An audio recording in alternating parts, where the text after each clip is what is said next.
Hello and welcome back to my channel. I've been MIA for a long time. Actually, I had internet issues. I was using my phone's data the whole time, and then it's like to upload on YouTube, it uses a lot of data.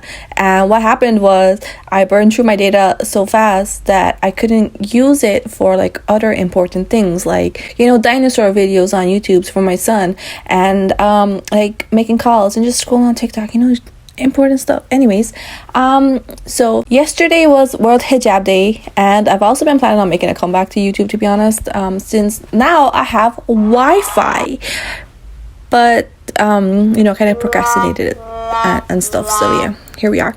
Anyways, so since it was World Hijab Day yesterday, I wanted to come up here and sort of share a little bit of my hijab journey throughout the years. During the 10 years challenge on Facebook, I realized actually that I've actually been wearing hijab for about 10 years now. I mean, oh my god, it's been 10 years. It doesn't even feel like that. In my head, it's still like 3 years ago. But my son is 3 and I've been wearing hijab long before that. So yeah, it's been like 10 years apparently. So let's get into it. First of all, I started wearing hijab. I started to think about hijab to like wear it full time somewhere around primary school, and this was when I was like in grade 5 or grade 6. Actually, I had plans that I actually wanted to start secondary school with my hijab on, but that kind of never happened. So then it became a thing where in the back of my head I wanted to wear it after I finished secondary school, but that kind of happened, but not in the way you think actually. So the first year after I finished secondary school, I attended the basic Islamic course in Berbice, Guyana, and if you're not from Guyana, that's where I'm from. Anyways, so I attended this course, and it was basically a requirement. Actually, you had to wear your hijab all the time. Basically, it's like a training ground for how you should be as a Muslim. Okay, it's like waking up to pray if you don't pray, like making all 5 salah if you don't do that, like learning stuff and being around Muslim like the girls and stuff, and all of this good stuff. Like, it was a basic Islamic course, so it was all the basics on how to be a Muslim. I attended that course, and being there, I guess it kind of sort of reminded me that I wanted to wear a hijab. And so, but I didn't wear it then. I actually started wearing it, I think, the year after. This was 2012, I believe. It wasn't until 2012 when they had another basic Islamic course that I attended again, because they're just so much fun. So I went to the second one the year after. This was 2012, and I kind of made up my mind then that, okay, starting from today, the first day that I go to this course, I'm gonna now wear my hijab starting from this day. I mean, I say hijab all the time, but I basically mean a headscarf, a khimar, basically. Okay, so that's what happened. Like, I basically started on that day that I went to the course, and so it's been on my head ever since. But let's be real, okay? I know everyone's like, everyone likes to haram police hijabis and stuff on the internet, where they're like, they have like 2 strands off, like showing, or their clothes are too tight and stuff like that. But here's the tea. Okay, here's the tea. So when I started like to transition from a non-covered person to a covered person, this is what I did. Like, in the days leading up to actually putting on the headscarf, what I did was I started to wear longer clothes. I started to wear longer sleeves and longer like jeans and stuff like that. And I don't think I was ever like a really like indecently dressed person. But one time I was going out to the shop, and I had like a dress on. It was like sleeveless and like long like short by my knees. And my dad told me that, oh my god, do you think, he didn't say oh my god, he kind of like yelled at me, and he said, do you think it looks good when you dress like this to go out on the street, and then you like cover up head to toe to go to the masjid? And that kind of just resonated with me. Okay, it's like, it's not really a good image, to be honest. It looked really bad, and I felt really bad about it too, you know. So that kind of put in my head like to start, you know, kind of dressing better, even though I wasn't like covered head to toe.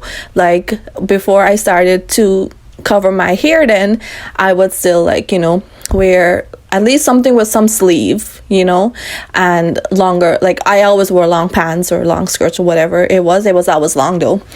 So then when I eventually put like the headscarf on, I actually didn't want to go to the shop with it, you know. And I was always the person my mom sent to the shop. Everyone, you know, knew me from since I was like 11 or 12. So it was weird to just pop up at the shop like, hello, I'm a Muslim, like look at me, I'm a Muslim, like, you know what I mean. It felt too you know, like too much look at me, and I didn't really want anyone to look at me, to be honest. So what I would do is I'd wear a bucket hat, you know, like those like hats, like okay, I'd wear one of those. I'd basically cover my hair, but I'd still like dress like normal, but like long sleeve, long pants type of thing. And then I would go to the shop like that. Okay, yeah, that's what I did. So that's what I did. And I don't remember exactly when, but there did come a time, I guess, when I started to go out, like outside of my village a little bit more, and would wear my hijab. It started to become easier to go to the shop with like a pull-on praying khimar on or something like that. So eventually that like transition phase didn't really last that long. So eventually I did start to, you know, properly cover and go out to the shop, which was like a street away. So yeah, that's kind of what happened. But since then, let's see, how has it been since then? So since then, it's been like, okay, it's been like this. I've never had any trouble keeping it on. I've never felt the need to take it off or say dress as sexy or anything like that, you know. Like I always make sure my, you know, my hijab is like long enough, covers enough, my clothes are like match the vibes and stuff like that. But it wasn't until actually my divorce that I started to think like, maybe I should take it off. I was like, maybe my ex will see me and maybe he'll like love me again, or like want to treat me better, stuff like that, you know. Maybe he'll ask me for my number, you know what I mean.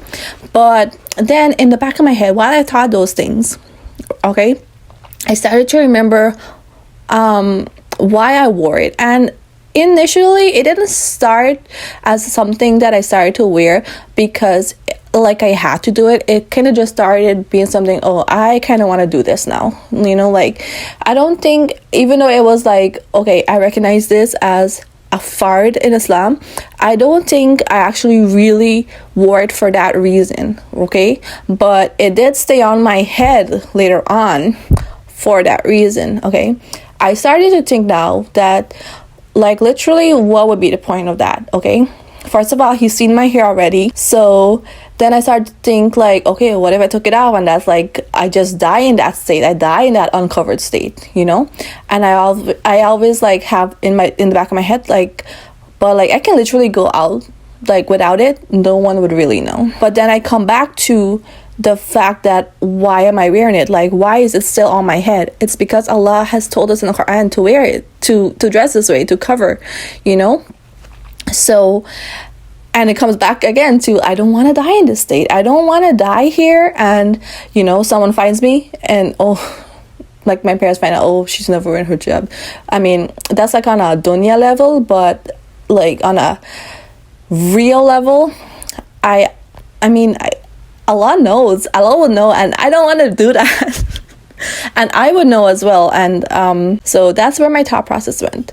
I mean, it also comes down to, like, why are you wearing it in the first place? Which, like I said before, I wasn't sure why I started wearing it in the first place. Like at the time, I don't remember it being for Allah's sake and Allah's pleasure or anything like that. I think I just wanted to wear it.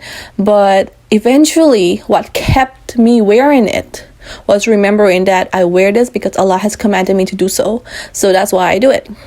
And over the years, I mean, I must say that when I do have this like feeling of, oh my gosh, I just do not want to wear this because like hypersensitivity to so much fabric, right? So what I would do is literally just put something looser, something more modest on, because it's like I remember this quote I saw like on social media and stuff, and it said that it was saying that for the days that you don't feel like praying, actually get up and go pray. You know, try harder to actually get up and go pray. And that's what I kind of applied to the days when I feel like I don't want to wear hijab today, that is too hot. I remember like, okay, because I think this way, I'm gonna make the conscious effort to actually do better hijab when I dress, you know. So that helped me to basically keep it on and feel like it's like what's the word, like a struggle. But I mean, personally, I feel like I still have some sort of privilege that I do not always like strongly feel the struggle of like the struggle of wearing a hijab as most girls do, like where so many of them are getting like oppressed because not oppressed, I mean they're getting like banned from wearing it, they're like getting hurt or killed for wearing it. I don't have that like that struggle. I mean, it's a valid struggle. So coming now back to my own reality where I'm like, no one bothers me, no one like bullies me for wearing it or anything like that, that keeps it on as well. I mean, it's such a privilege to just like be able to do you know, to be able to just wear your hijab in peace. And lots of girls don't have that luxury, lots of women don't have that luxury, so that keeps it on my head as well. I'm not sure what else to add here, but if anything, I hope that you take from this video that you just don't give up, okay? It is a struggle, yes, in different like degrees as to your own like reality, as to your own like life. It is between you and God, and if you struggle with trying to like wanting to take it off, at least, you know, keep in your mind that you're not taking it off forever, you know. Try to wear it at least online, you know, because there are things that online you just never are really able to like remove it. So, and it's not really that like private either, it's very, very public. So try to keep it safe and at least wear it online. Okay, goodbye, assalamu alaikum.